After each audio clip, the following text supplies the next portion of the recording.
Hello dear, आपका geometry की अगली क्लास के अंदर बहुत बहुत स्वागत है। उम्मीद है कि अच्छे से पढ़ रहे होंगे और मज़ा आ रहा होगा पढ़ने के अंदर।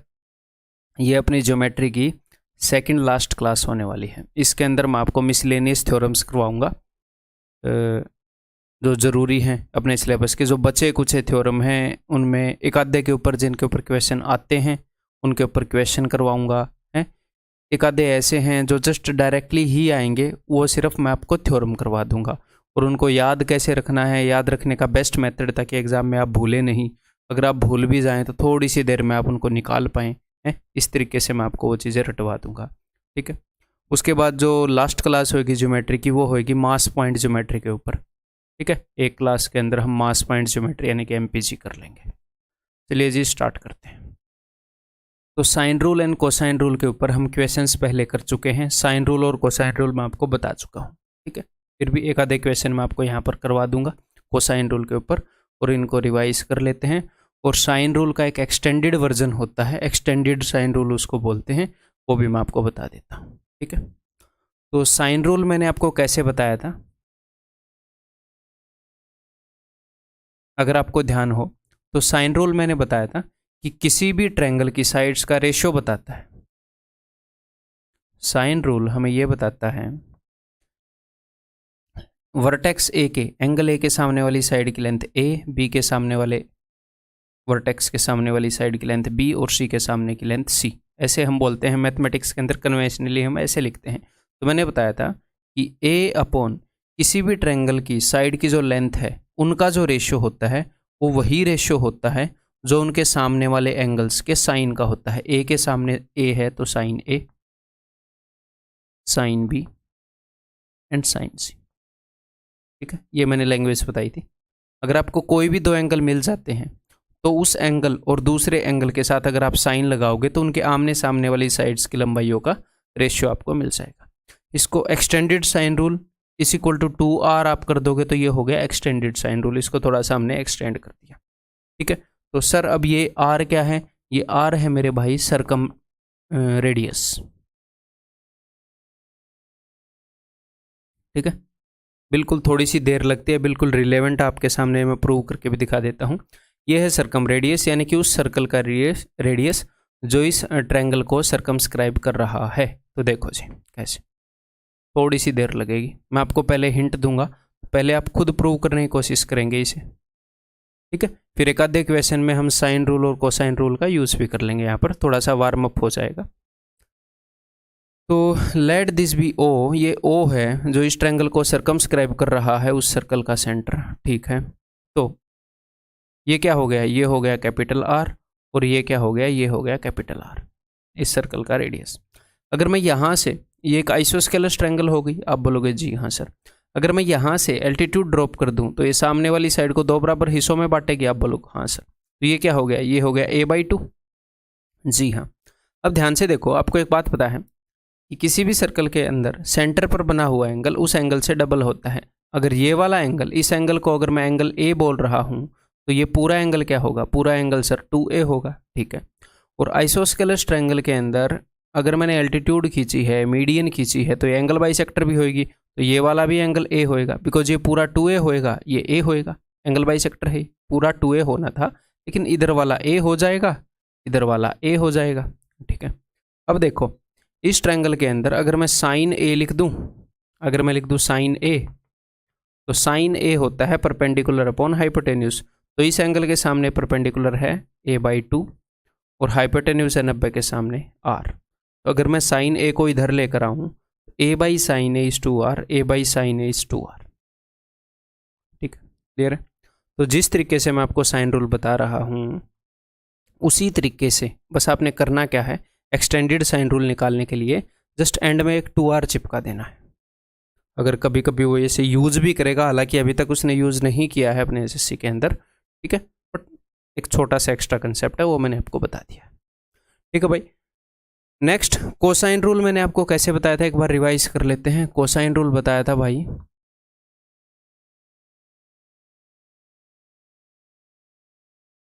कि अगर एक ट्रायंगल की दो साइड्स के बीच में, दो साइड की लेंथ हमें पता है और उनके बीच का एंगल पता है, तो हम तीसरी साइड जो है वो निकाल सकते हैं, सी की वैल्यू निकाल सकते हैं।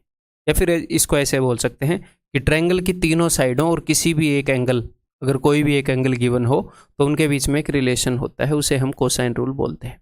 ठीक है, तो इस एंगल के सामने वाली side C square is equal to A square plus B square minus 2ab cos theta.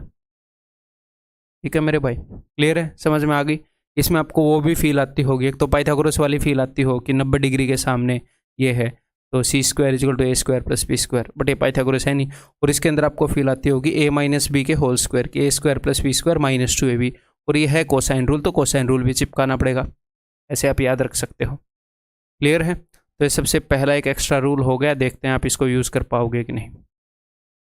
इसके अंदर मेरे पास हर तरह के क्वेश्चन है, मैं आपको कैसे भी क्वेश्चन करवा सकता हूँ, आपको नानी भी याद आ सकती है, लेकिन मैं ऐसे क्वेश्चन करवाऊंगा जो एटलीस्ट एग्जाम के अंदर आए हुए हैं, जो रिलेवेंट हैं, जो आ सकते हैं। ठीक है भाई, ABCD इसे parallelogram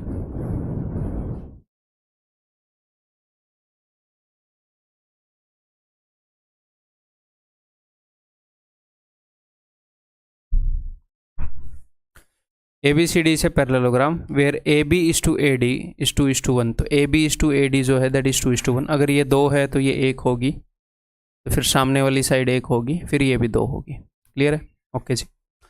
one of the angles of the parallelogram is 60, parallelogram का एक एंगल 60 है, तो डेफिनेटली ये कम वाला ही हम 60 मानेंगे। ये 60 हो गया तो ये पूरा 120 हो जाएगा। ठीक है भाई,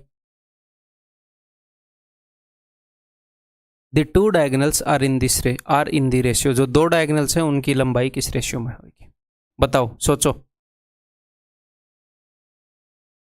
अगर वैसे दिमाग में नहीं आ रहा तो एटलीस्ट इस बात से दिमाग में आ जाना चाहिए कि मैं इस क्वेश्चन को कहाँ पर करवा रहा हूँ, कौन से थ्योरम्स के बाद करवा रहा हूँ।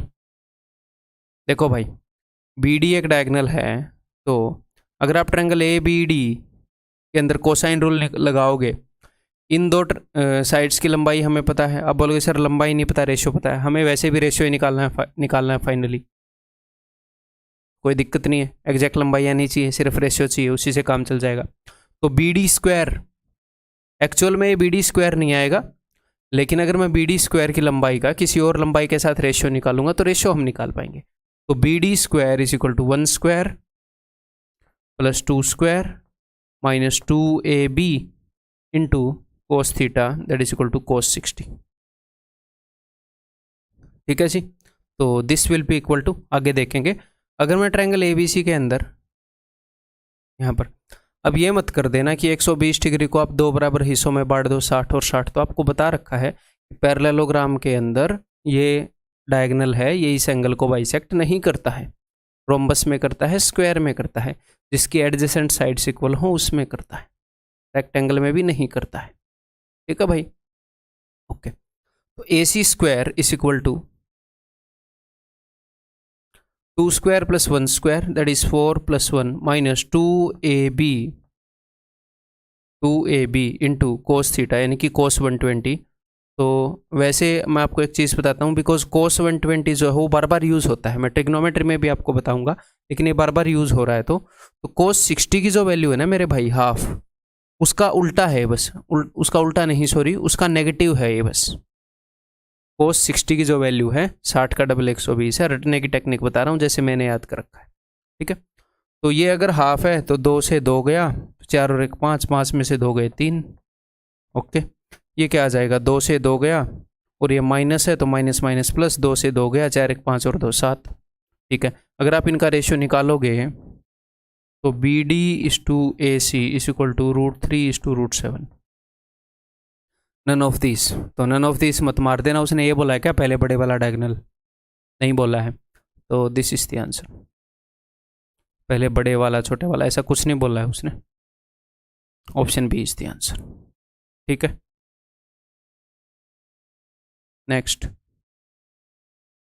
Next question, the two adjacent sides of a cyclic quadrilateral are 2 centimetre and 5 centimetre. ठीक है, दो एडजेसेंट साइड 2 सेंटीमीटर 5 सेंटीमीटर है।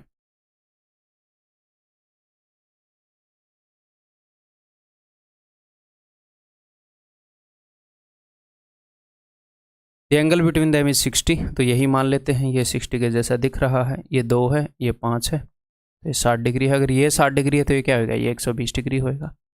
Okay, the third side is 3, तो कोई भी एक साइड 3 मान लेते हैं, ये वाली।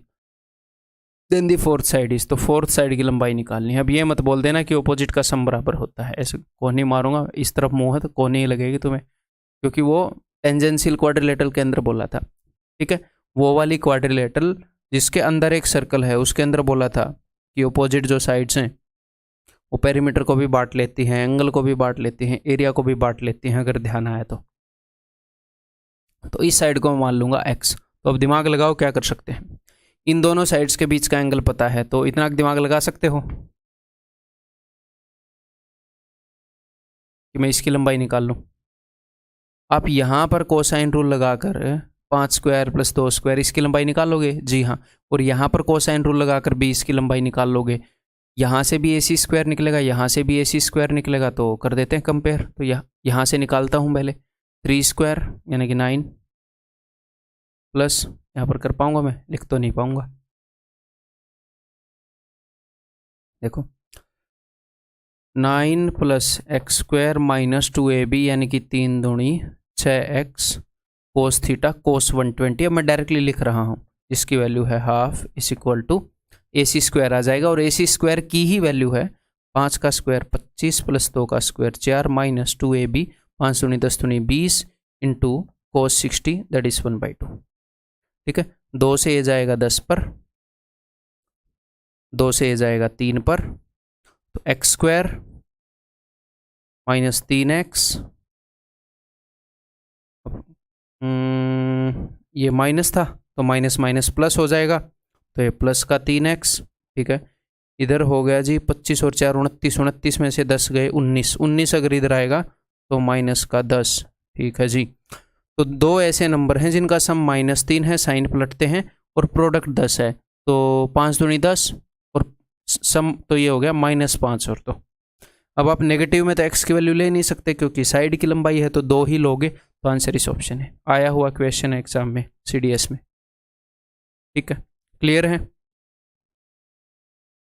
देन नेक्स्ट, अब इसमें सर इतने कम क्वेश्चन क्यों करवा रहे हो, क्योंकि ये पहले मैं करवा चुका हूँ साइन रूल और कोसाइन रूल, और ये बहुत ज़्यादा ऐसे नहीं है कि ये रिपीटेटिव चीज़ें हैं, तो इनको मैं मिसलेनियस एंड में इकट्ठे आपको करवा रहा हूँ। इनको अलग अलग जगह बताता तो आपको ये लगता कि छोटी छोटी चीज़ें, ये भी बताया था, ये भी बताया था, बर्डन बिना वजह लेते एक वीडियो में करवा दूंगा, एक पन्ने पर लिख लोगे, दैट्स इट। एक जगह इनके क्वेश्चन हो जाएंगे जो मिसलेनियस सी चीज़ें हैं, जो एक आधी बार दिख जाती हैं, बार बार बहुत ज़्यादा नहीं आती हैं। ठीक है, नेक्स्ट अपने पास है जी अपोलोनियस थ्योरम। अपोलोनियस थ्योरम भी मैंने पहले आपको बताया है, एक बार फिर से बता देता हूँ। देखो,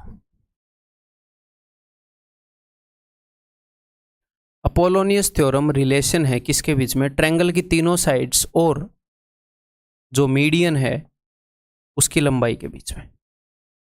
ठीक है, इन दोनों साइड के बीच में से मीडियन खींची गई है, तो इन्हीं दोनों साइड के ऊपर मैं लिखूंगा AB square plus AC square.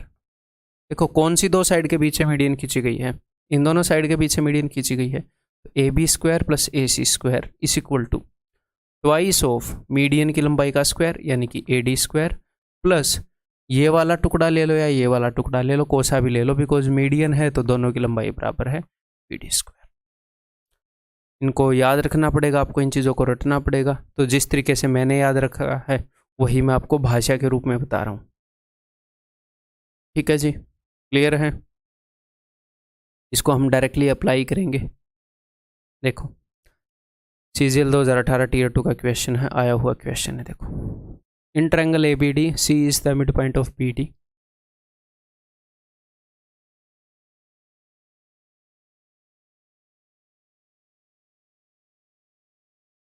C mid point है, ओके जी। If AB is equal to 10, AD is equal to 12, AC is equal to 9। अब वो पक्का आपसे BD पूछेगा। देखो BD उसने पूछ ली, ठीक, क्यों? क्योंकि तीनों साइडों की लंबाई और जो मीडियन की लंबाई है उनके बीच में रिलेशन है, तो 2 साइड और मीडियन दे दिया। अब उसके पास बचा क्या, बेचारे के पास तीसरी साइड बची, वही उसने पूछ ली। ठीक है जी, तो अब आपको पता है कि 10 का स्क्वायर यानी कि 100 प्लस 12 का square 144, is equal to twice of 9 का स्क्वायर 81 प्लस ये टुकड़ा ले लो या ये टुकड़ा ले लो, मीडियन इस साइड का आधा लेना है, दैट इज BC स्क्वायर। ठीक है, तो ये क्या हो गया, ये हो गया 244। तो 244 244 को अगर मैं काटूंगा तो ये आ जाएगा 122। ठीक है, अब 81 के अंदर क्या जोड़ें कि भैया ये आ जाए, तो 2 में से 1 गया 1, 12 में से 8 गया 4, तो BC square is equal to 41, BC is equal to √41, that is option C. अब कई बार बच्चों को बहुत ज़्यादा स्टेप्स लिखने की ज़रूरत होती है, एक स्टेप के अंदर वो क्या करेंगे, ये 100 जो भी है 244 बटे में 2 is equal to 81 plus BC square, फिर वो इसको काटेंगे, फिर वो लिखेंगे BC square is equal to 122 minus 81, ऐसे करेंगे। ठीक है, तो इन चीज़ों को जब आप कॉन्शियसली, अब मैं ये नहीं बोल रहा कि आप चीज़ों को मेंटली इतना करने लग जाओ कि आपकी गलतियां होने लग जाएं, अपने एक्सट्रीम पर नहीं जाना, या तो बहुत ज़्यादा ही लिख देंगे, धरती पर पेड़ों की कमी हो जाए इतना ज़्यादा पेपर यूज़ कर देंगे, या फिर बोलेंगे मैं तो मेंटली ही नहीं करूँगा, सॉरी मैं तो मेंटली ही करूँगा, फिर गलतियाँ कर रहे हैं, सिली मिस्टेक कर रहे हैं। हमें ज़्यादा से ज़्यादा क्वेश्चन को यहाँ पर मेंटली करना चाहिए, लेकिन जब हम एग्ज़ाम में जाते हैं तो हमें बैलेंस मेंटेन करके रखना चाहिए। ठीक है, ताकि मिस्टेक भी ना हो, इतना लिखें और इतना लंबा भी ना लिखें कि भी टाइम लग जा रहा है। तो आप यहाँ पर क्या कर सकते हो, यहाँ से ये प्रैक्टिस कर सकते हो, ज़्यादातर स्टेप्स को आप मेंटली कर पाओ। ठीक है, हम स्टेप्स को स्किप नहीं करते हैं कि स्टेप स्किप कर दिया, स्किप थोड़ी ना कर दोगे, वो मेंटली कर दोगे, लिखोगे नहीं, लिखना स्किप कर दोगे, स्टेप को स्किप नहीं करोगे। समझ रहे हो, फर्क है इसमें। Next, in triangle XYZ G is the centroid, G centroid है। If XY is equal to 11, अगर XY जो है वो 11 है, YZ इज इक्वल टू 14, अगर YZ 14 है तो ये 7 होगा, ये 7 होगा। कई बच्चे इस क्वेश्चन में YZ का स्क्वायर 14 का स्क्वायर यूज़ कर डालेंगे। Then what is the value of GM, तो GM की यार ये बताया नहीं है क्या उसने, XZ इज इक्वल टू 7 ये बताया।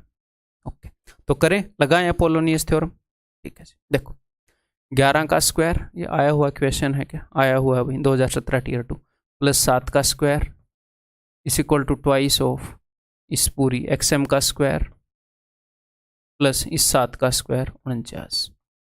ठीक है, तो ये कितना हो गया। अब ये भी नहीं है कि यहाँ पर मैं तो लिखूंगा ही नहीं, मैं डायरेक्ट 2 से काटूंगा, इतना भी मेरी बात को दिल पर नहीं लेना, कुल मिलाकर हमें ओवरऑल सिलेक्शन लेना है, तो स्मूथली क्वेश्चन को करना है, तेज भी होना चाहिए, गलती भी नहीं होनी चाहिए। ठीक, तो जैसे 12 और 4 16 और 10 170, तो अब आप 2 से काट लो इसको, तो 2 8 16, 2 5 10, अब 15 में से 9 गए 6, 7 में से 4 गए 3, XM square is equal to 36, तो XM इज इक्वल टू 6, तो ये पूरी 6 आ गई। अब आपको एक बात पता है कि सेंट्रोइड 2:1 रेशियो में बांटता है, तो ये कितना आ जाएगा, 2 आ जाएगा, तो answer of GM is equal to 2। ठीक है, क्लियर है, समझ में आ रही हैं बातें। तो ऐसे ही सिंपल सिंपल क्वेश्चन इसके ऊपर होंगे, बस मैं एक थोड़ा सा एडवांस सा क्वेश्चन आपके लिए करवा देता हूँ यहाँ पर। ठीक, जानबूझ के करवा रहा हूँ, इससे डरना नहीं है, थोड़ा सा एडवांस क्वेश्चन आपको करवा रहा हूँ। देखो, in the figure triangle ABC is right angled at angle ABC, angle ABC पर राइट एंगल्ड है। ठीक है,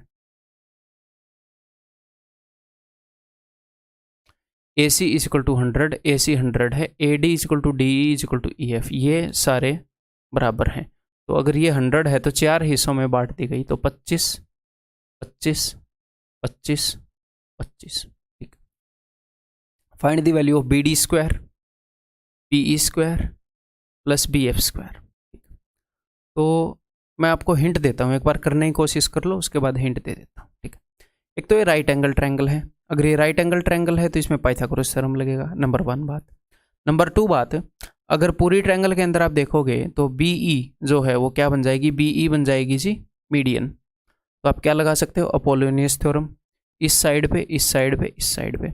अगर आप ट्रायंगल ABE को देखोगे तो BD मीडियन बन जाएगी, तो फिर आप अपोलोनियस लगा सकते हो ट्रायंगल ABE में, और आप ट्रायंगल EBC के अंदर फिर से अपोलोनियस लगा सकते हो, 3 बार अपोलोनियस लगा सकते हो। हालांकि एक बार अपोलोनियस लगाना बच सकता है, क्यों, किसी भी राइट एंगल ट्रायंगल के अंदर अगर आप यहाँ से मीडियन खींचते हैं तो आपको पता है this is equal to this is equal to this, अगर आपने मीडियन खींची है ट्रायंगल की, तो यानी कि जो बी ई है इसकी लंबाई कितनी है, इसकी लंबाई 50 है।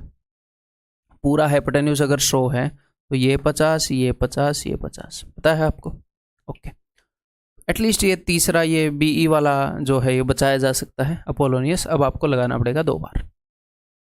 ठीक है जी, चलो रगड़ते हैं। तो बी ई की लंबाई तो हमें पता लग ही गई, बी ई की लंबाई है भैया 2500।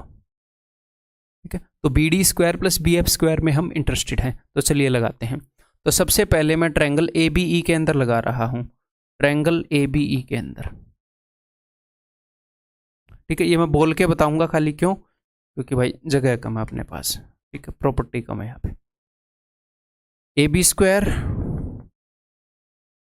Plus triangle A B E में बी डी को मीडियन मान के अपोलोनियस लगा रहा हूँ, प्लस बी ई स्क्वायर। तो बी ई की लंबाई तो हमें पता है 50, that is 2500 equal to 2 into B D square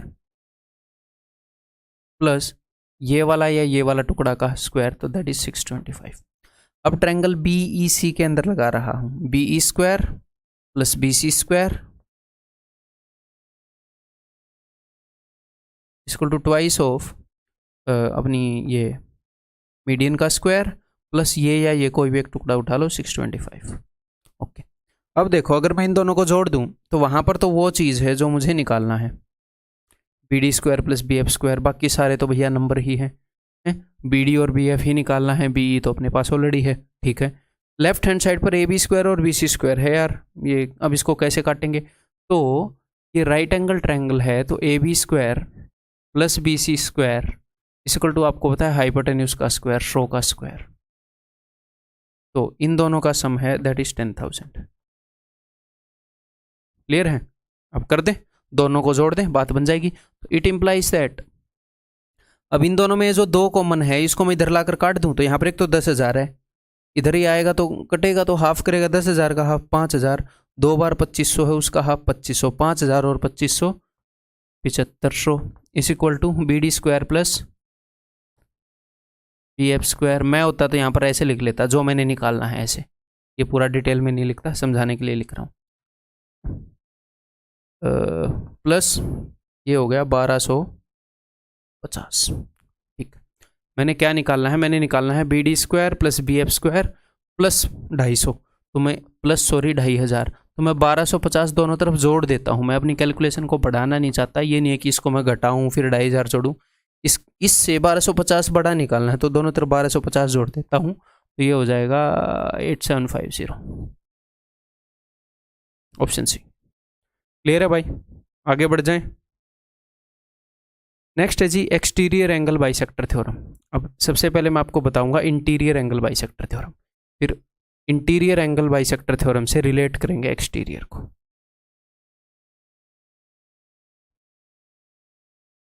जिसको नॉर्मली एंगल बाइसेक्टर थ्योरम बोलते हैं वो इंटीरियर एंगल के लिए होता है, जो एक्सटीरियर एंगल के लिए होता है उसको एक्सटीरियर एंगल बाइसेक्टर थ्योरम बोलते हैं।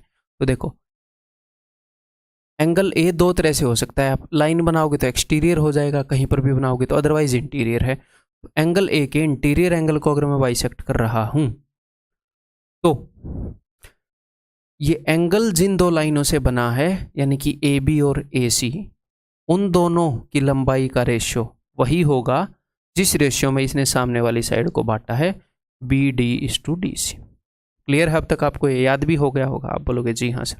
ठीक, अब देखो जरा ध्यान से, एक्सटीरियर एंगल बाइसेक्टर थ्योरम क्या कहता है भला? अगर मेरे पास ये एक ट्रायंगल है, थोड़ी सी ऐसे तिरछी बनाऊंगा तो बढ़िया बनेगी,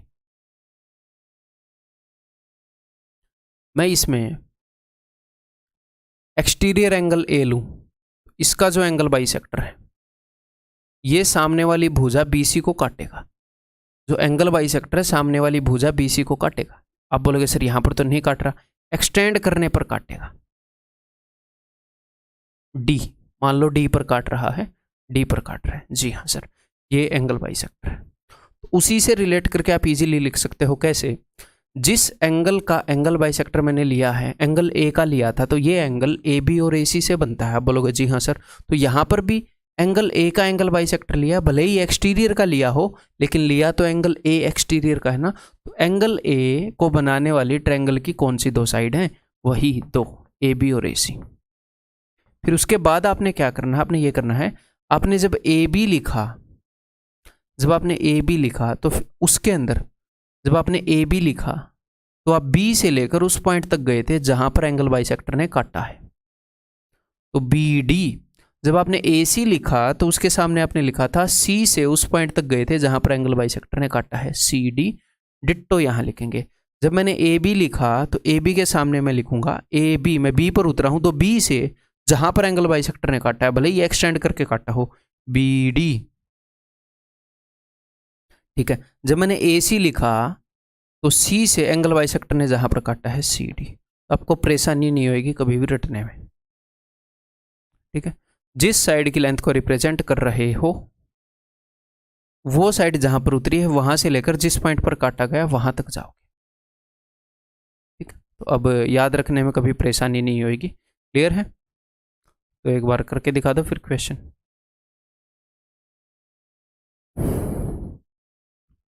इन the figure AD is the external bisector of angle EAC। Angle EAC का एक्सटर्नल बाइसेक्टर है ये। ठीक है, वही एंगल बाइसेक्टर वाली। तो sine angle ACB upon sine angle ABE। Sine को मैंने पहले यूज़ कर लिया, पर चलो कोई नहीं। साइन एंगल, इससे डरना मत। ठीक है, मैं जस्ट आपको इनके ऊपर एक आधे क्वेश्चन करवाऊंगा तो थोड़े से बढ़िया बढ़िया क्वालिटी के करवा देता हूँ। कि बढ़िया क्वेश्चन आएगा तो ऐसा आएगा, अदरवाइज डायरेक्ट आएगा, सीधा डायरेक्ट। यहाँ पर आपको इन दोनों की लंबाइयाँ बताई जाएगी, यहाँ पर किसी एक चीज़ की लंबाई बताई जाएगी, दूसरे की पूछी जाएगी। तो वो क्वेश्चन जो मैं करवा रहा हूँ उसके अंदर ही इम्बेडेड है। ठीक है, तो ये क्वेश्चन हो ना हो उनसे डरना मत। ठीक है, साइन रूल वगैरह का भी यहाँ पर रिवीजन हो जाएगा इसके माध्यम से। इस तरीके से बनाए गए हैं। देखो, तो sine angle ACB, sign angle ACB and sign angle ABC। ठीक है, तो मैंने आपको क्या बताया है कि जो साइन रूल है वो क्या बताता है? साइन रूल ये बताता है कि ट्रायंगल की जो साइड्स हैं उनकी लंबाइयों का रेशियो, इस ट्रायंगल की साइड और इस ट्रायंगल की साइड की लंबाई का अगर रेशियो निकालूंगा तो इस ट्रायंगल के सामने वाले एंगल का साइन, सॉरी इस साइड के सामने वाले एंगल का साइन और इस साइड के सामने वाले एंगल के साइन का रेशियो निकाल लूँ। अगर आपको ये ना समझ में आए तो अभी बताता हूँ। देखो, दो तरीके से बताऊंगा। इसके सामने वाली साइड की लंबाई A, यहाँ पर B, यहाँ पर C। तो यहाँ पर मैं लिख सकता हूँ A upon sine A is equal to B upon sine B is equal to C upon sine C। तो रेशियो एंड प्रोपोर्शन में अगर ऐसे लिखा हो A upon 2 is equal to B upon 3 is equal to C upon 4, तो इसका मतलब होता है A is to B is to C is equal to 2 is to 3 is to 4। ऐसे ही हम यहाँ पर बोल सकते हैं कि जो साइड्स की लंबाइयाँ हैं उनका रेशियो हमें मिलता है उस साइड के सामने वाले एंगल के साइन जो हैं उनके अगर हम रेशियो लिख लेंगे तो। ठीक है, या फिर यहीं से आप क्या कर सकते हो, देखो सिर्फ इन दोनों को मैं अगर इक्वेट करूं, इस B को नीचे लेकर आ रहा हूं, A upon B is equal to A ऊपर चला जाएगा sine A upon sine B। इस साइड A और B की लंबाइयों का जो अनुपात है वो है A के सामने एंगल A है, B के सामने एंगल B है, उनके साइन के अनुपात के बराबर। तो बात समझ में आ गई। तो इस चीज़ को जब आप समझ जाते हो अच्छे से तो क्या है कि आपको ये साइन रूल जो है लिखना नहीं पड़ता मेरे भाई, आप समझ चुके हो कि उसने क्या बताया। उसने बताया है एंगल ACB का साइन और एंगल ABC के साइन का रेशियो 8:5। तो इसके सामने वाली साइड अगर 8 है, 8A मान लूँ, तो इसके सामने वाली साइड 5A है। इन साइड्स की लंबाइयों का रेशियो मिल गया मुझे। ठीक है, तो अगर मैं A ना मानूँ, आप सिर्फ इतना, चलो A ही मान लेते हैं या फिर, ठीक है, क्योंकि वो वहाँ पर भी अलग रेशियो होएगा। तो आप सिर्फ ये मान लो इनका रेशियो 8:5 है। ओके जी। Then BC is equal to 24 और जो BC है ये एग्जैक्ट वैल्यू है 24। अब ये एक्सटीरियर एंगल का बाइसेक्टर है, तो आपको एक बात पता है, अब ध्यान से सुनिएगा, दूसरे रंग से लिखूंगा मैं, कि AB और AC का आपको रेशियो पता है 8:5 है। तो AB का रेशियो AB अपॉन AC, एक बार लिख के बता ही देता हूँ कन्फ्यूजन ना हो। AB अपॉन AC कैसे हम लिख सकते हैं? AB upon AC। तो AB B पर उतरा है तो B से लेकर D तक जहां पर एक्सटीरियर एंगल बाइसेक्टर काट रहा है, PD अपॉन C से लेकर D तक CD। तो एक्चुअल में एग्जाम में मैं इसको लिखूंगा नहीं, मेरे को एक बात पता है कि अच्छा AB इसका और AC इनका जो रेशियो है वही रेशियो है AB यानी कि BD, इसको मैं लिख दूंगा 8 और CD इसको मैं लिख दूंगा 5। ये 5 है, ये 8 है, तो ये हो जाएगी 3। ठीक है। तो ये 3 का 8 गुना, अब यहाँ पर 8 का 3 गुना मत कर देना, ये अलग रेशियो है, नीचे अलग रेशियो है, ये अलग रेशियो है, ये अलग रेशियो है, ठीक है। 3 का 8 गुना, 5 का 8 गुना 40। वो जनरली या तो ये पूछता है, मोस्टली तो वो यही पूछता है, या फिर इन दोनों का सम पूछ लेगा। क्या पूछा है उसने? C D equal to 40। ठीक है जी, आगे बढ़ूँ। नेक्स्ट बताओ। A B is the hypotenuse of right angled triangle A B C. A B hypotenuse है,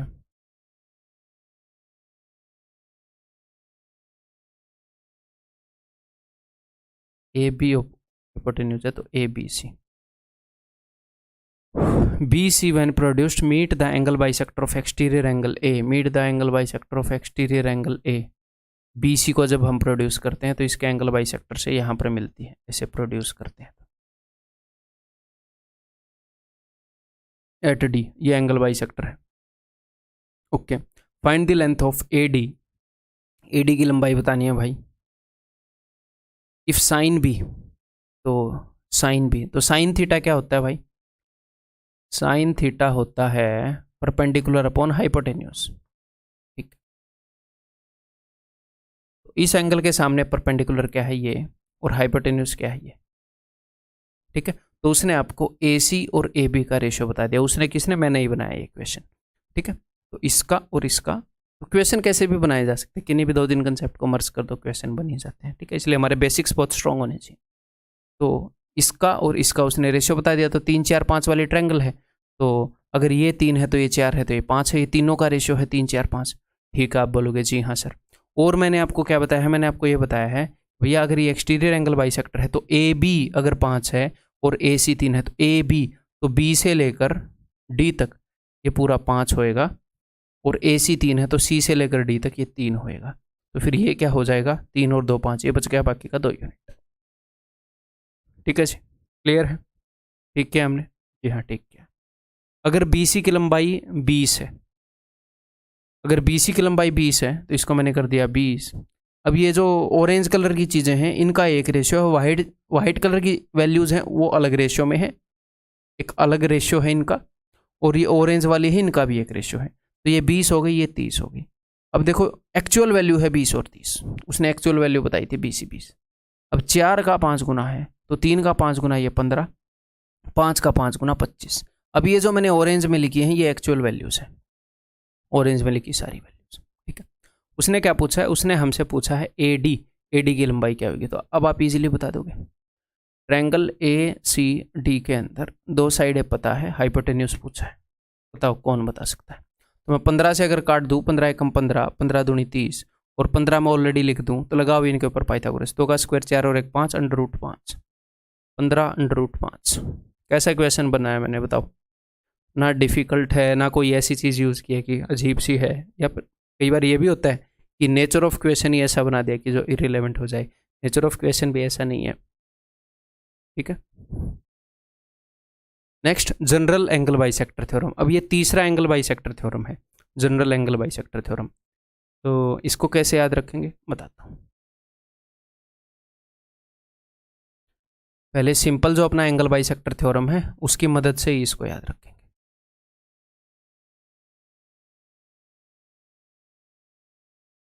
एंगल बाइसेक्टर है, हाँ। यहाँ पर मैंने क्या बताया था कि एंगल बाइसेक्टर में जिन साइड्स के बीच में से एंगल बाइसेक्टर जा रहा है वो सामने वाली साइड को उसी रेशियो में बांटेगा, या फिर ऐसे बोलते हैं सामने वाली साइड यानी कि B D is to D C इस रेशियो में बांटा है, सामने वाली साइड को इस रेशियो में बांटेगा जिस रेशियो में उसकी इंक्लूडिंग साइड है। B D is to D C is A B is to A C. ठीक है, तो बी डी और डी सी का क्या रेशियो होगा ये डिपेंड करता है कि ये वाली साइड क्या है, बी डी की लंबाई डिपेंड करती है कि ये वाली साइड क्या है, और डी सी की लंबाई डिपेंड करती है कि ये वाली साइड क्या है। ठीक है जी, लेकिन जनरल एंगल बाइसेक्टर थ्योरम क्या कहता है? जनरल एंगल बाइसेक्टर थ्योरम कहता है मेरे भाई,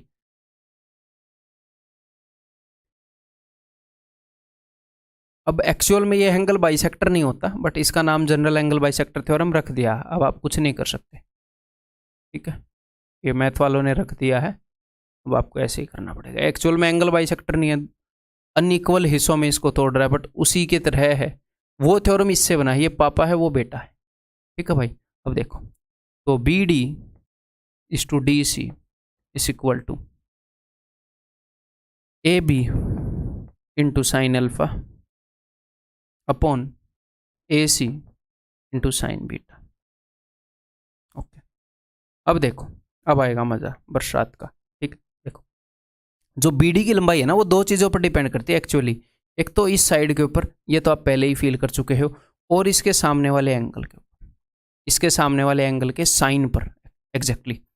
सीडी की लंबाई दो चीज़ों पर डिपेंड करती है, एक तो इस साइड पर जो आप पहले ही फील कर चुके हो, और इसके सामने वाले एंगल के साइन पर। लेकिन यहाँ पर क्या था, यहाँ पर भी गुणा में था एंगल का साइन, लेकिन जो एंगल था वो इक्वल था भाई, ये भी थीटा ये भी थीटा, तो वो कट गया। एक्चुअल में अगर आप कोई भी लाइन खींचते हो, अभी इसका एंगल बाइसेक्टर होना जरूरी नहीं है, अगर आप कोई भी लाइन खींचते हो वो सामने वाली साइड को जिस रेशियो में बांटती है, वो रेशियो बीडी और डीसी का रेशियो डिपेंड करता है। बीडी डिपेंड करती है ये कितनी लंबी है और सामने वाला एंगल कितना बड़ा है। भैया ज़्यादा मुंह खुला है तो ज़्यादा बड़ी हो जाएगी बीडी, अगर ए भी ज़्यादा बड़ी है तो ये बीडी भी ज़्यादा बड़ी हो जाएगी। ठीक है, तो इस साइड पर और इसके साइन पर, ये डिपेंड करती है इस साइड पर और इसके साइन पर। दिस इज एक्चुअल थ्योरम जहाँ से वो बना है। ठीक है, ये पापा है वो बेटा है। ठीक है, समझ में आ गई बात। This is general angle bisector theorem. ठीक है जी, आगे बढ़ जाऊँ मैं। ये बताओ, अभी एक आधे क्वेश्चन इसके अंदर, एक आधे क्वेश्चन आए हुए हैं, ऐसा नहीं है कि इसके अंदर क्वेश्चन नहीं आए हैं, आए हुए हैं, एक आधे मैंने बनाए हुए हैं। ठीक, जो आया हुआ होगा वो बताऊंगा। In the given figure A D is the median, अगर ए डी मीडियन है तो इसका मतलब B D is equal to D C. Okay जी, तो मैंने आपको एक बात बताई है क्या, कि B D is to D C का जो रेशियो है वो डिपेंड करता है, बी डी डिपेंड करती है इन दो चीज़ों पर, ये और ये, sorry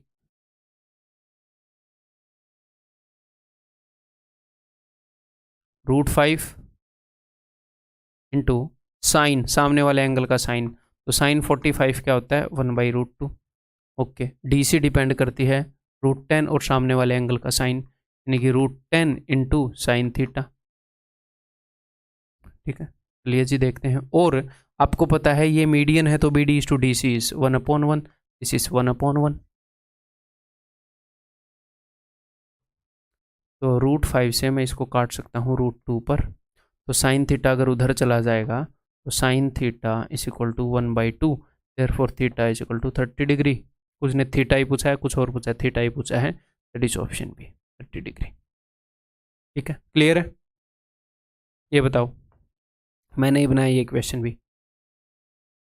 in the figure given below find the length of A D according to the given information. A D की लंबाई बताओ अकॉर्डिंग टू गिवन इन्फॉर्मेशन। तो ये लाइन है ए डी, इसने सामने वाली साइड को इस रेशियो में बांटा है। ठीक है, किस रेशियो में बांटा है भाई, इस रेशियो में बांटा है। ये किस पर डिपेंड करता है, ये वाली लंबाई और सामने वाले एंगल का साइन, तो 6 इंटू साइन थीटा, और सामने वाले एंगल का साइन और ये वाली लंबाई 2√6 और साइन 30। साइन 30 क्या होता है 1/2। ओके,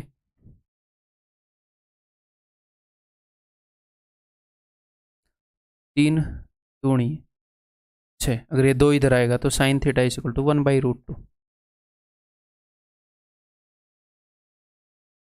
उसने हमसे क्या पूछा है, लेंथ ऑफ ए डी। अगर साइन थीटा 45 है, ये अगर 45 है, ओके जी, आगे हम क्या कर सकते हैं भैया, ये 45 है, चलो कुछ ना कुछ गिवन होएगा। एक तो मैं कोसाइन लगा सकता हूँ, लेकिन वो मैं लगाऊंगा नहीं, यहीं पर देखते हैं क्या हो सकता है, उसने और कुछ तो बताया नहीं है। ये 6 है और ये 3√2 है। ओके, मैं यहाँ पर एक तो ये काम कर सकता हूँ, साइन 45, चलो देखते हैं, इन दोनों का मैं रेशियो देख लेता हूँ एक बार। 3 दूनी 6, इससे वो √2 गुणा है ए डी की लंबाई 45 है।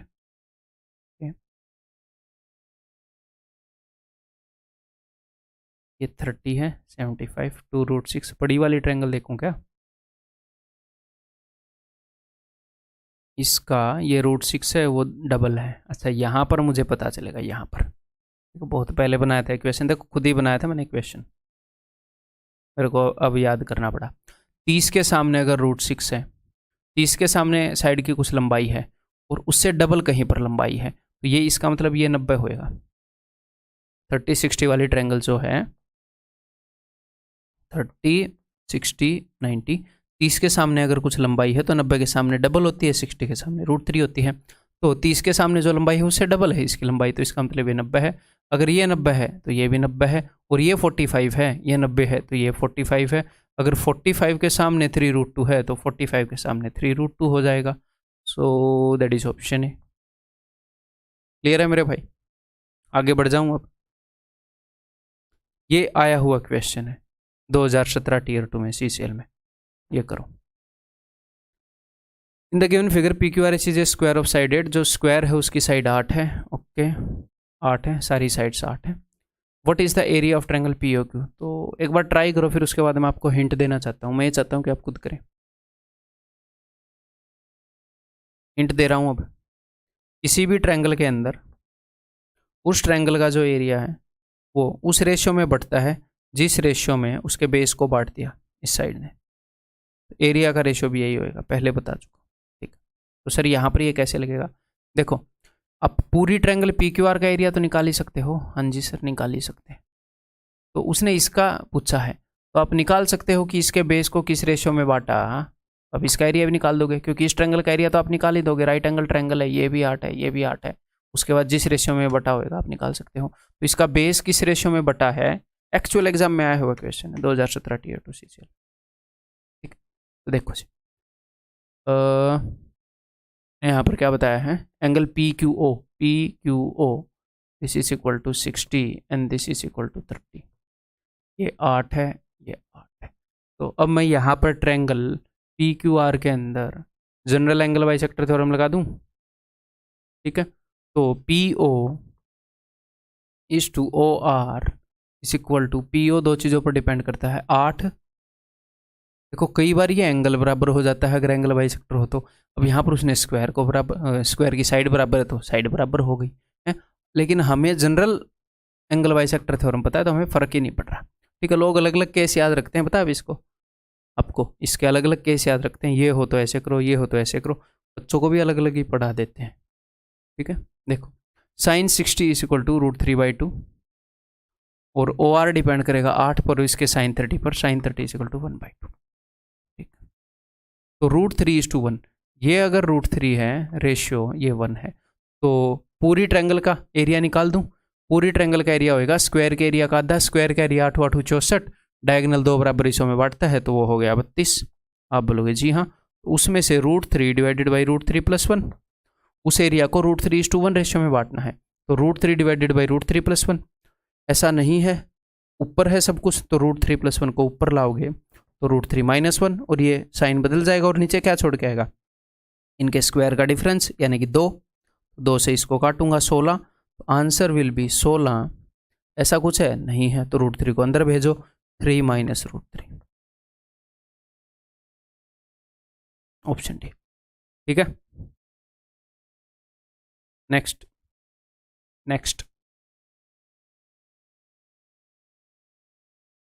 2013 टीयर 2 का क्वेश्चन। 2013 टीयर 2 में इस कंसेप्ट के ऊपर सवाल पूछ चुका है। देखो exam, in a triangle ABC angle B is equal to this, angle C is equal to this.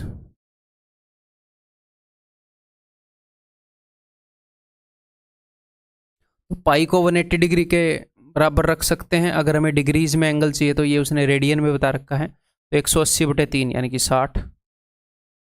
ठीक है, 180/4 यानी कि 45। ठीक है, D divides BD internally in 1:3। D divides BC okay in 1:3। ये 1 है तो ये 3 है। ओके, देन साइन BAD, तो sine BAD and sine CAD, इन दोनों एंगल्स को यूज़ किया है। तो अब आपको समझ जाना चाहिए कि अच्छा, सामने वाले का रेशियो बता दिया, इन दोनों को यूज़ कर लिया। ठीक है, तो मैं ये बोल सकता हूँ क्या कि BD/DC is equal to, BD depend करता है इस पर और सामने वाले के साइन पर, यानी कि AB इंटू साइन एंगल जो उसने बोला है BAD। 2013 का टीयर 2 का क्वेश्चन है, और ये DC डिपेंड करता है इस पर और उस पर। ये मैं इसलिए बना रहा हूँ ताकि आपको याद रहे, बार बार एग्जाम में मत बनाने लग जाना। Sign angle CAD। ठीक है जी, मुझे इन दोनों का रेशियो निकालना है, तो मुझे पास ये होना चाहिए और ये होना चाहिए। तो ये तो मेरे पास है, BD/DC तो मेरे पास है, BD/DC आई हैव 1/3। अब मेरे पास होना चाहिए AB/AC। अब AB/AC कैसे निकालोगे बताओ भाई? AB ये वाली साइड और ये वाली साइड का रेशियो कैसे बताओगे? तो मैंने क्या बताया, साइड्स का रेशियो मिल जाएगा अगर उनके सामने वाले एंगल पता हो। तो साइड्स का वही रेशियो होगा जो उनके सामने वाले एंगल्स का साइन होएगा। AB के सामने है 45, तो साइन 45, साइन रूल यही तो बताता है। और AC के सामने है 60, तो साइन 60। साइन 45 इस 1/√2, साइन 60 इस 1/2। सॉरी, माफ तो कर दोगे ना, साइन 60 को 1/2 लिख दिया, √3/2। ठीक है, तो √2 से कट जाएगा, √2/√3। अब इनको हम यहाँ पर यूज़ कर लेते हैं, BD/DC 1/3। अब मैं AC/AB इसको इधर ही ले आता हूँ, इसको इधर ही ले आता हूँ, तो इसको इधर लाऊंगा तो √3/√2। ठीक है, इज इक्वल टू जो हमें चाहिए वो राइट हैंड साइड पर क्यों बार बार लिखें, तो इससे मैं काट दूंगा √3, 1/√6। Option C, option C. Next, अब एक और चीज़ आपने नोट्स में देखी होगी, मैंने वहाँ पर आपको याद नहीं कराई, तो आपका दिल तो नहीं टूट गया कि अरे इसके बारे में नहीं बताया। टेंशन मतलब इसको भी रटवा दूंगा, प्रूफ नहीं बताऊंगा, प्रूव कर सकते हो पाइथागोरस थ्योरम से, लेकिन उसकी ज़रूरत नहीं है, मैं रटवा ही दूंगा। इसके ऊपर क्वेश्चन आएगा तो डायरेक्ट आएगा। देखो, किसी भी ट्रेपेजियम के अंदर अगर ये दोनों साइडें पैरेलल हैं, आपको दिख भी रही हैं ये पैरेलल हैं, उसका आइसोस्केलस होना जरूरी नहीं है, भले ही आइसोस्केलस दिख रहा हो। किसी भी ट्रेपेजियम के अंदर the sum of squares of the diagonals, यानी कि AC square plus BD square is equal to, उसके बाद कैसे याद करेंगे, हम याद करेंगे AD square plus BC square plus twice of AB into CD। अब मैं इसको आपको इसको रटवाऊंगा कैसे, देखो यहाँ पर बात चल रही है डायगोनल्स के स्क्वायर के सम की। ठीक है जी, इसको प्रूव कैसे करते हैं वो बता देता हूँ, पूरा प्रूफ नहीं बताऊंगा, कंस्ट्रक्शन बताऊंगा, आपको याद रहेगा। इसको प्रूव करते हैं यहाँ से 90 डिग्री ड्रॉप करके, यहाँ से 90 डिग्री ड्रॉप करके। ठीक है, अगर आप यहाँ से 90 डिग्री ड्रॉप करते हो देन उस केस में क्या होता है, इसके सामने ये साइड आती है AD स्क्वायर, पाइथागोरस थ्योरम, तो AD का स्क्वायर लिया जाएगा और इसके सामने आती है BC स्क्वायर। देखो ऑपोजिट साइड है, इनका स्क्वायर लिया जाएगा। मामला क्या है, ये याद नहीं होता ये थ्योरम कई बार, क्यों, हमें पता नहीं कौन सी दो साइड का स्क्वायर लेना है, कौन सी दो को 2AB। अदरवाइज तो ये इस टाइप का है, A square plus B square plus 2AB, इस टाइप का फॉर्मेट है कुछ, मतलब उससे मिलता जुलता है, एग्जैक्टली इस टाइप का नहीं है। ठीक है, तो हमें पता नहीं होता कि पैरेलल साइड्स का स्क्वायर लेना है और बाकी दो को मल्टीप्लाई करके डबल करना है, या फिर नॉन पैरेलल साइड्स का स्क्वायर लेना है। तो भैया ये प्रूव होता है यहाँ से परपेंडिकुलर ड्रॉप करके, तो 90 के सामने ये वाली है और पाइथागोरस थ्योरम यूज करके ये प्रूव हो जाता है। तो इसका स्क्वायर होएगा और इसका स्क्वायर होएगा, बच की ये दो साइड, तो ये हो जाएंगी 2AB इंटू CD। ठीक है, रटने का ट्रिक का बता दिया है, पाइथागोरस लगाकर इजीली प्रूव कर सकते हो। इतना इजीली तो नहीं, आपको मैं बता ही देता हूँ, मतलब किसी को करना ही हो, अदरवाइज मत करना बेशक से। इसको H मान लो, इसको H मान लो, इसको A मान लो, इसको B मान लो, जब आप इसको X मान लो, इसको Y मान लो। जब आप AB को लिखोगे, जब आप AY को लिखोगे तो लिख देना AB माइनस B, ऐसे करके हो जाता है। बस अब कदम बात, इतना मैं ज़्यादा बताना नहीं चाहता क्योंकि वो इतना ज़रूरी नहीं है प्रूफ आपके लिए। समझ में आ गई बात? इसके ऊपर क्वेश्चन आएगा तो डायरेक्ट आएगा, मैं यहाँ पर क्वेश्चन करवाऊंगा नहीं। रिजल्ट को याद रखो। अगर ये याद कैसे होएगा, अगर ट्रेपेजियम के डायगोनल्स के स्क्वायर का सम पूछा है तो। नेक्स्ट, दो थ्योरम और मैं आपको यहाँ पर याद करवा देता हूँ, प्रूफ नहीं बताऊंगा, याद करवा दूंगा, इनके ऊपर क्वेश्चन आएगा। तो ये मैं आपको क्यों बता रहा हूँ सर, आपको कैसे पता चला कि ये आ सकता है, ऐसे कुछ भी आ सकता है, मैथ्स इतना बड़ा है ना, मेरे को कैसे पता चला? ये दूसरे एग्जाम्स में पूछे जा रहे हैं। मान लो कैट में एक आध बार ये पूछ लिया, ऐसे CDS में एक आध बार कोई सा पूछ लिया, तो और SSC में मान लो आज तक इसने शक्ल नहीं दिखाई है, मैं आपको बता दूं कि ये दिस इज एक्सपेक्टेड। ऐसी चीज़ नहीं कराऊंगा जो कहीं पर भी पूछी नहीं जा रही है, ऐसी लाखों चीज़ें हैं। ठीक है, सेंस बनाते हैं ना ये चीज़। अब साइक्लिक क्वाड्रिलेटरल के ऊपर ये दो थ्योरम हैं, ब्रह्मगुप्तास थ्योरम एंड पटोलमी थ्योरम हैं। दोनों को इजीली मैं रटवा दूंगा, टेंशन नहीं लेनी आपने। मैं जब हूं आपको याद करवाने के लिए, तो देखो जरा, पहले मैं आपको पटोलमी ब्रह्मगुप्ता एक्चुअल में पटोलमी नहीं है, टोलमी है, पी साइलेंट है, जैसे साइकोलॉजी में होता है। टोलमी में वो मज़ा नहीं है जो पटोलमी में है, तो इसलिए मैं पटोलमी ही बोलता हूँ। देखो, साइक्लिक क्वाड्रिलेटरल की सारी साइड्स की लंबाई मैंने अज्यूम कर ली ए, बी, सी और डी। तो किसी भी साइक्लिक क्वाड्रिलेटरल का जो एरिया है that will be equal to under root semi perimeter होएगा A plus B plus C plus D, और ये साइक्लिक क्वाड्रिलेटरल के ऊपर है, ठीक है। साइक्लिक क्वाड्रिलेटरल पर लगता है ये बस S minus A, S minus B, S minus C and S minus D. आप बोलोगे सर ये तो देखा देखा लग रहा है, हीरोन्स फॉर्मूला जैसा है ये तो, है ना, हीरोन्स फॉर्मूला जैसा। तो हीरोन्स फॉर्मूला इसी का बेटा है। कैसे? देखो, अगर मैं, इसीलिए अब आपको ये याद भी हो जाएगा, अगर मैं इसी क्वाड्रिलेटरल के अंदर इस साइड को ऐसे छोटा कर दूं, ये जिसको हमने डी माना है, इसको मैं छोटा कर दूं, क्वाड्रिलेटरल को ऐसे बना दूं, तो भी ये लगेगा ही। आप बोलोगे जी हाँ सर लगेगा। इसको मैं और छोटा कर दूं तो भी ये लगेगा। मैं इसको इतना छोटा कर दूं कि खत्म ही कर दूं, डी की वैल्यू 0 ही हो जाए। अच्छा सर आपने चौथी साइड खत्म ही कर दी, तो ये तो एक वो बन गई, क्या बोलते हैं, ट्रायंगल बन गई। हाँ जी, तो अगर मैं डी को 0 कर दूंगा तो ये फॉर्मूला क्या बन जाएगा, डी खत्म हो गया तो S into S minus A, S minus B, S minus C, तो ट्रायंगल का एरिया।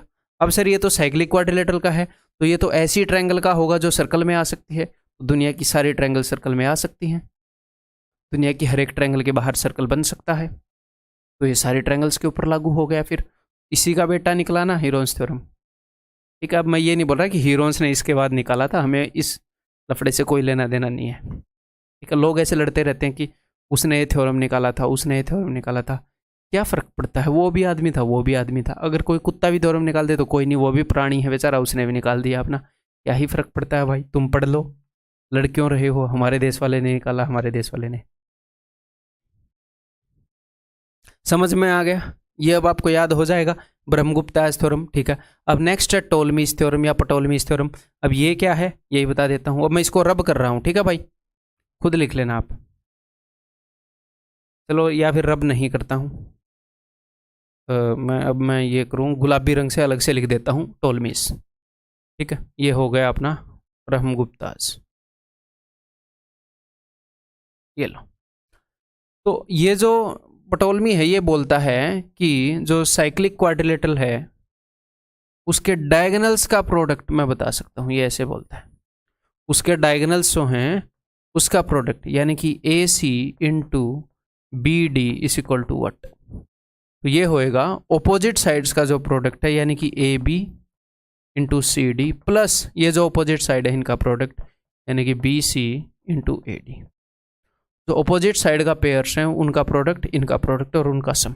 अब आप बोलोगे सर ये कैसे याद रखेंगे, थोड़ी देर रुको बस, इसका आगे एक और बोलूं या फिर इसी के ऊपर करवा दूं, एक और ले लेता हूं। देखो, अगर मैं आपको याद करने का तरीका बता रहा हूं फिर आप कभी भी ये भूलोगे नहीं। एक ये राइट एंगल ट्रायंगल है, ठीक है, तो ये साइड हो गई अपनी ए और ये साइड हो गई अपनी बी, ये साइड हो गई सी। आपको एक बात पता है कि C square is equal to A square plus B square, Pythagoras theorem. आप बोलोगे जी हाँ सर पाइथागोरस थ्योरम तो पता है। अब अगर मैं इसी बी के पैरेलल यहाँ पर एक खींच दूँ ये, तो आप बोलोगे हाँ जी सर ये बी हो गई, और इसी ए के पैरेलल यहाँ पर खींच दूँ, हाँ जी सर ये ए हो गई। तो यहाँ पर मेरे पास क्या था, मेरे पास था ए स्क्वायर, तो मैंने उसको एक ए को यहाँ पर रखा, एक, या फिर छोड़ दो अभी, ये सी है। ये मैं क्या बना रहा हूं, अगर मैं इसके पैरेलल यहां पर बना दूं, इसके पैरेलल यहां पर बना दूं, और ये एक डायगोनल खींच दूं, अगर इस डायगोनल की लंबाई सी है तो इस डायगोनल की लंबाई भी सी होगी। आप बोलोगे जी हाँ सर, तो यहां पर क्या है सी स्क्वायर, यानी कि दोनों डायगोनल्स की लंबाई, ये भी सी है ये भी सी है, दोनों डायगोनल्स की लंबाई का product is equal to opposite side जो है B square, B into B plus में ए इंटू ए। ठीक है, तो ये इसके ऊपर क्यों लग गया, इसके ऊपर लग गया ना वही अपना पटोलमी वाला थ्योरम। क्यों लग गया है सर, बिकॉज हर एक ट्रायंगल जो है वो साइक्लिक होती है, तो आप इससे उसको याद रख सकते हो, कभी भूल भी जाओ तो इसको निकाल सकते हो। ट्रायंगल के दोनों डायगोनल्स इक्वल हैं सी और सी। अगर कोई भी साइक्लिक क्वाड्रिलेटरल वो रेक्टेंगल, वो रेक्टेंगल नहीं भी है तो वो ये थ्योरम फॉलो करेगी, बट रेक्टेंगल से हम याद रख सकते हैं कि दोनों डायगोनल्स का प्रोडक्ट, क्योंकि हमें पाइथागोरस थ्योरम पता है, C square is equal to A square plus B square. तो दोनों डायगोनल्स का product is equal to opposite sides का प्रोडक्ट का सम। पटोल में क्लियर है भाई। अब मैं आगे बढ़ जाऊं। अब ये चीज मैं आपको बता चुका हूं कि नहीं। टेंजेंशियल क्वाड्रिलेटरल की कोई भी सर्कल है उसके बाहर अगर एक क्वाड्रिलेटरल है तो उसकी जो अपोजिट साइड्स हैं ये यूज हो चुका है ज़्यादा बार, काफ़ी बार ये यूज हो चुका है अपने एग्जाम में। ठीक है, इसकी अपोजिट साइड्स हैं वो क्या करती हैं, वो पेरीमीटर को भी दो बराबर हिस्से में बांट लेती हैं। अगर सर्कल का सेंटर है ओ, ए बी जो अपोजिट साइड है A B plus D C is equal to opposite side का सम बराबर है plus A D is equal to perimeter by 2। Perimeter को दो बराबर हिस्सों में बांट लिया, जो ही पूरा पेरीमीटर था आधा इन दोनों साइड के हिस्से में आ गया, आधा इनके हिस्से में आ गया। ठीक है, अगर ये दोनों साइड मिलकर एंगल बनाने लग जाएं, यानी कि एंगल डी ओ सी, और इसके सामने वाली पार्टनर क्या है ए बी साइड है, वो क्या बना रही है एंगल ए ओ बी, तो ये जो पूरा एंगल बनता है ना सेंटर पर उसको भी आधा आधा बांट लेंगी।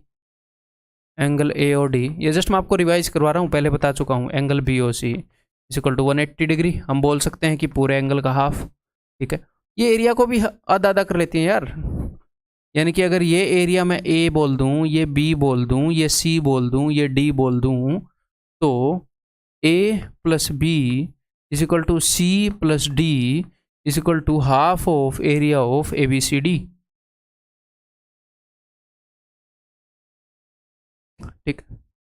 ठीक है जी। तो ये बिल्कुल प्यार से ज़िंदगी जी रही है, जैसे लूडो का गेम हो। अगर आपको याद हो तब भी मेरे को लूडो ध्यान में आया था। आमने सामने वाले टीम में होते हैं तो अपना आधा आधा करके चल रहे हैं, सारी चीज़ों का आधा आधा बांट के ज़िंदगी व्यतीत कर रहे हैं प्यार से। ठीक है, कोई स्ट्रेस नहीं ले रहे हैं तुम्हारी तरह। तो दैट्स ऑल इस वीडियो के अंदर। तो यहाँ पर अपने ज्योमेट्री, हाँ एक और चीज़, चलो ये थैंक गॉड मेरे को याद आ गई। देखो भाई एक और थ्योरम बताऊंगा, ये मैं इसीलिए बताऊंगा, अभी कई बच्चे बोल देते हैं वो वाला बताए नहीं, शायद सर को वो वाला थ्योरम आता नहीं। भाई थ्योरम इतने हैं कि आप मर जाओगे याद करते करते, सिर्फ नाम, थ्योरम ख़त्म नहीं होंगे। तो ये मेरे को नहीं लगता है एग्ज़ाम में आएगा, जस्ट 1 मिनट में आपको मैं बता देता हूँ कि हाँ ये है क्या। अब इसके अलावा मेनोलोस थ्योरम हो गया, फलाना ढिमकाना, पता नहीं कितने थ्योरम है भाई, ये ना आए हैं किसी एग्ज़ाम में, देखने को नहीं मिले हैं, फिर भी ये मैं बता देता हूँ। क्यों बता रहे हो सर फिर ये वाला थ्योरम, क्योंकि ये बहुत घूमता है टेलीग्राम पर, व्हाट्सएप पर, इन ग्रुप्स में, जो बच्चे जो ऑनलाइन तैयारी करते हैं, तो उससे आप क्या हो जाओगे, अंडर कॉन्फिडेंट हो जाओगे, या फिर अभी नाम देख के ही छोड़ भी सकते हो आगे। या फिर इसको याद करने का तरीका बता दूं।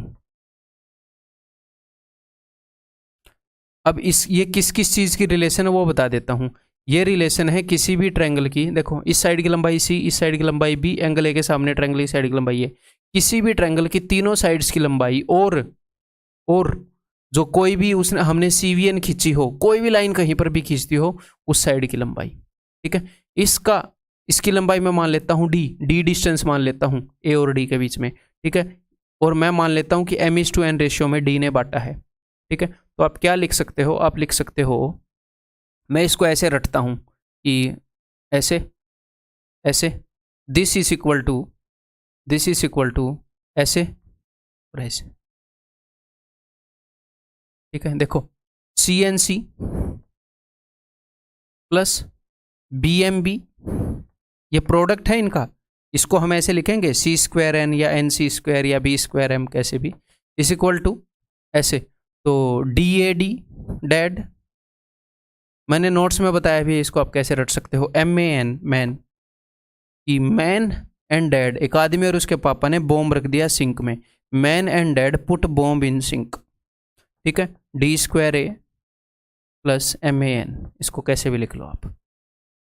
ठीक है, तो मेरे को नहीं लगता यार ये आएगा। अब लोग क्या करते हैं, इसको एंगल बाइसेक्टर बना देंगे, अलग थ्योरम यूज़ कर लेंगे, इसको मीडियन बनाने का अलग थ्योरम इसका रट लेंगे हैं। मेरे को इतनी फुर्सत नहीं है फालतू की चीज़ें रटूँ और मैं आप लोगों को रटवाऊँ, जस्ट इसलिए बता दिया क्योंकि बार बार ये फैला हुआ है, बच्चे पूछते हैं, दूसरे का कॉन्फिडेंस डाउन कर देते हैं।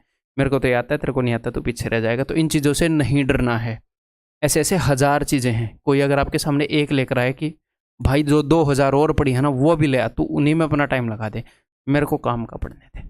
अब ये गाइडेंस भी ज़रूरी है आज के दौर में, क्यों? क्योंकि इन्फॉर्मेशन ओवरलोड हो रहा है। यहाँ पर भी मेरे को थोड़ी सी एनर्जी तो लगानी ही पड़ती है, क्योंकि ये ज़रूरी है। यहाँ पर एनर्जी ना लगाऊं, कई भोले भाले बंदे भटक जाएंगे बेचारे। अब मेरे ऊपर भरोसा करके आए हैं तो ये जिम्मेवारी भी मैं ले रहा हूँ कि हाँ, ये थोड़ी गाइडेंस भी दे दो, ठीक है। So that's all. यहाँ पर अपनी ज्योमेट्री खत्म होती है, सिर्फ एक MPG बचता है, एक क्लास के अंदर करवा दूंगा, ठीक है भाई। अगली क्लास में मिलते हैं।